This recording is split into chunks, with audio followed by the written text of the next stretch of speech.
فقیر تو یہ سمجھتا ہے گناہ ہمارے ہیں اور اٹھا وہ رہے ہیں۔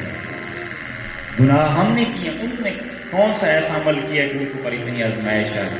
گناہ ہم لوگ کرتے ہیں اور ہمارے اوپر جو آنے والی تکلیفیں وہ اٹھا رہے ہیں۔ آپ دوستوں سے یہی التماس ہے، باتیں تو بہت کرنے والی ہیں پر مگر مختصر عرض یہ ہے کہ ابھی ہمارے پاس قائم ہے، یہ نہ ہو کہ کل کو ہم پچھتائیں کہ حضرت صاحب تھے کیوں۔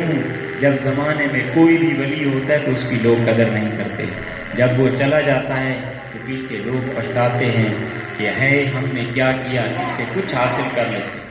یعنی جب انسان یا کوئی بھی اللہ کا ولی ہے جب زندہ ہوتا ہے تو زمانہ اس سے کچھ حاصل نہیں کر سکتا، اسے پہچان نہیں سکتا۔ جب چلا جاتا ہے تو پھر ہمیں پتہ چلتا ہے کہ ہمارے درمیان کون سی ہستی موجود تھی اور ہم اس کا قدر نہ کر سکے۔ کیوں؟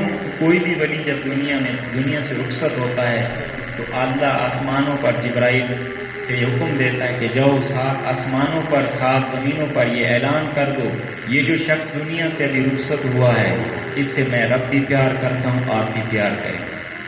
تو ہمارے دلوں میں اولیاء اللہ کے لیے جو محبت پیدا ہو جاتی ہے، یہ تو ہمارے مرشد ہیں، ہم ان کی صحبت میں رہتے ہیں، ورنہ ہم نے شہباز قلندر کو کب دیکھا، حضرت جنید بغدادی کو کب دیکھا، باعزید بستامی رحمۃ اللہ علیہ کو کب دیکھا؟